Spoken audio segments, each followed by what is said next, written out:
Gonna squeeze in one more video here for Sunday afternoon before moving on to other things. I'm just gonna focus on the avocado here, and I'm gonna do another layer that's mostly this greenish yellow, and try to keep the whole shape wet enough to come back afterwards and start popping a little bit of color around the edges so that I start building up that gradation around the edge. But first I'm just gonna stick with a pretty watery, kind of the same thing I did.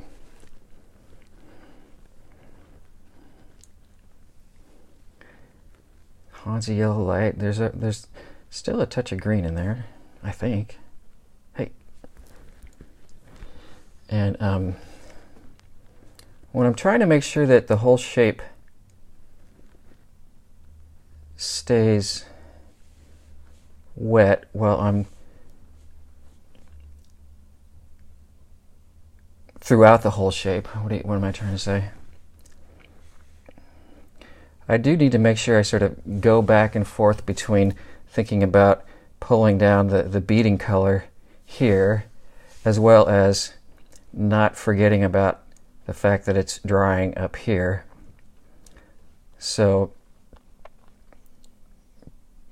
introducing a little bit more paint there as well, and I'm holding it at an angle so everything's flowing downhill.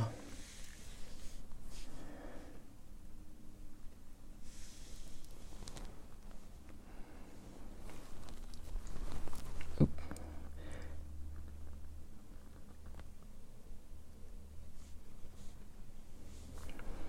Getting a little low on that color, hold on.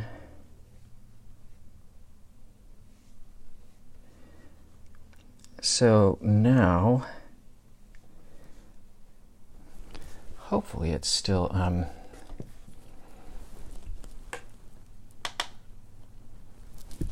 wet enough for the whole shape to bring in with a smaller brush a little bit more of the cobalt teal around the edges like this. That may be a little bit more aggressive than I usually do, but that's okay. Good on me.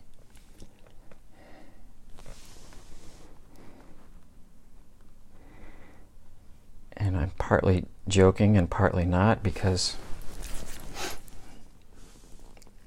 I still know that I can, depending on if it seems like I was way too much, I can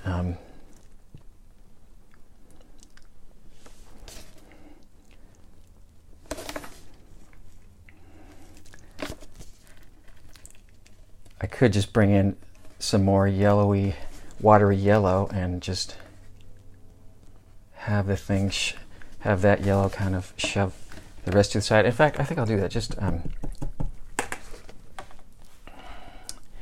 seems a good thing to demonstrate, even though I think that would dry fine.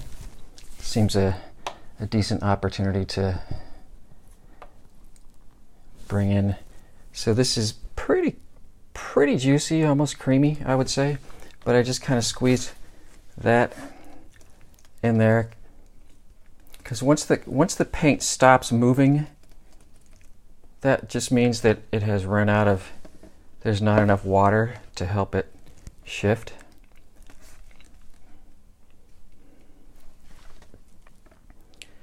So bringing in this watery color, it's kind of thinking of it as sort of a giant background kind of effect, because usually I don't try to bring in a bunch of wet color unless I'm trying to definitely shove things aside. And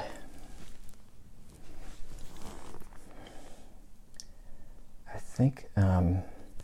think that's gonna sort of do what I want it to do.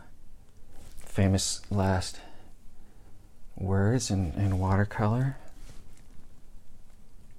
And I think I'm going to squeeze in a little bit of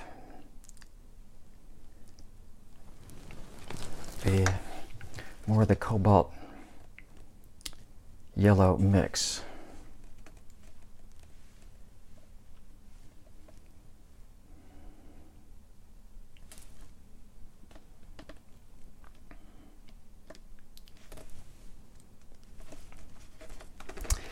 And go easy on yourself, because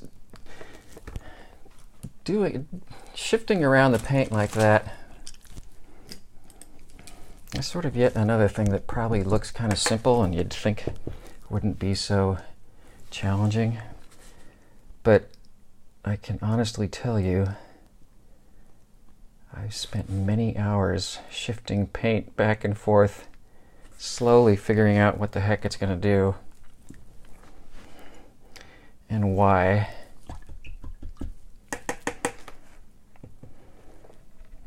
And in what area it's going to be working and in what area it's not going to be working, and how to make that all jive up with what I'm trying to do value-wise in the shape. That's going to be a little too much excess paint there.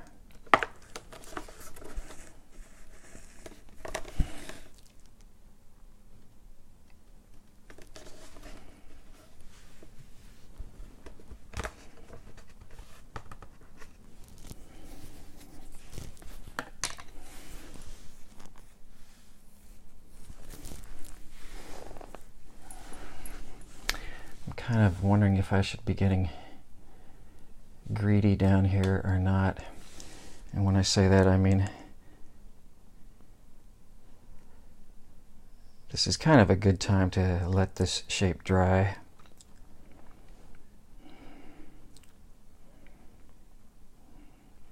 I've been fussing with it for a while and adjusted some pretty big things.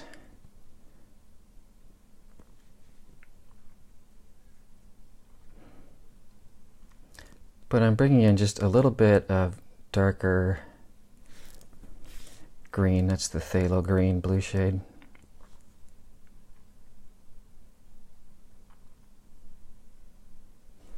To keep sort of getting a little bit darker as I go down this way. There will be this cast shadow here, so I'm actually going to I'm not worried about that part, am I?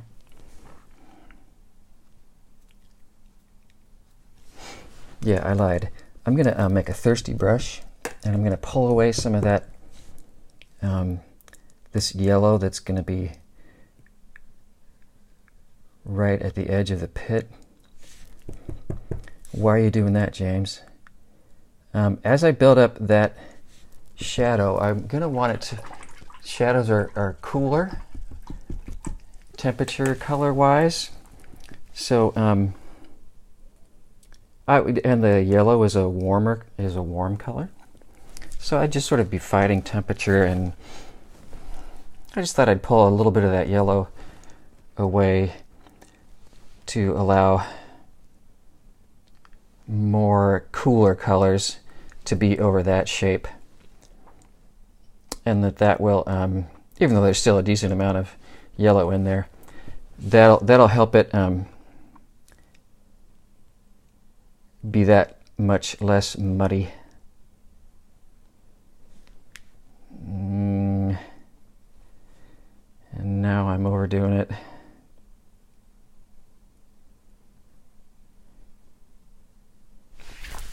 Yeah. Put down the brush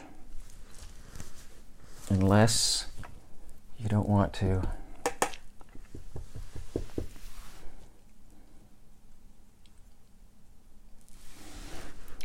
I see I can clean up. These edges are still wet enough to both clean up and have a touch more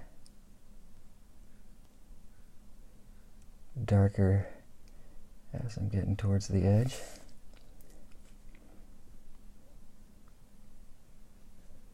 This mid-count is getting really greedy.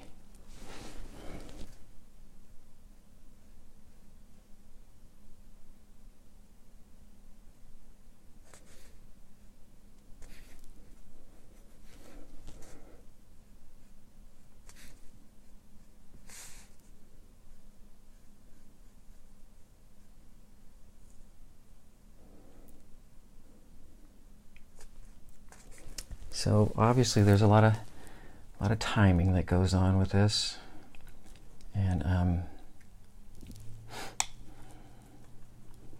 being familiar with how juicy or watery or creamy to make the color. Since I'm being really greedy, here's some even stronger color. I'm going to put it over here just in case this doesn't go well.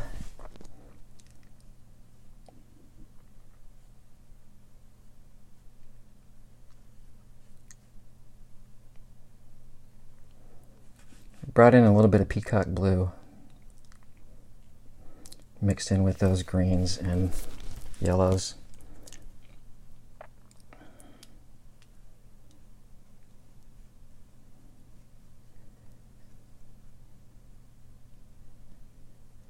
Try to touch those just enough to get them to mix.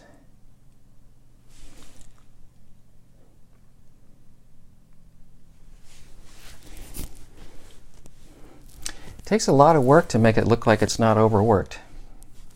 I think I just thought of that phrase and kind of like it.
That's trying to kind of set up that cast shadow shape with some cooler colors.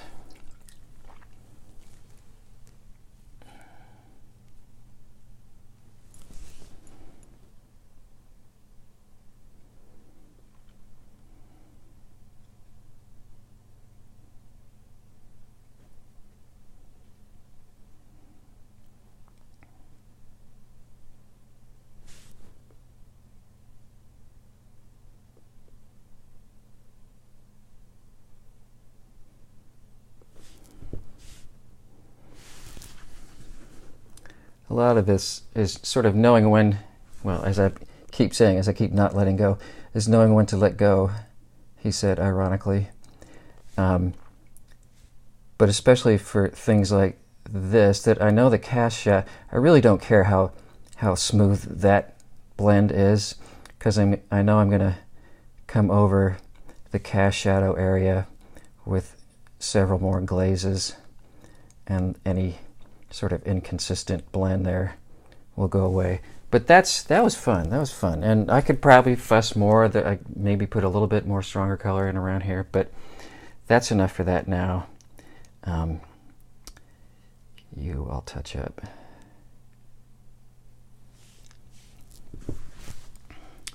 So have fun and practice figuring out how to tell when it's time to let go and when it's not. And if you figure that out, let me know.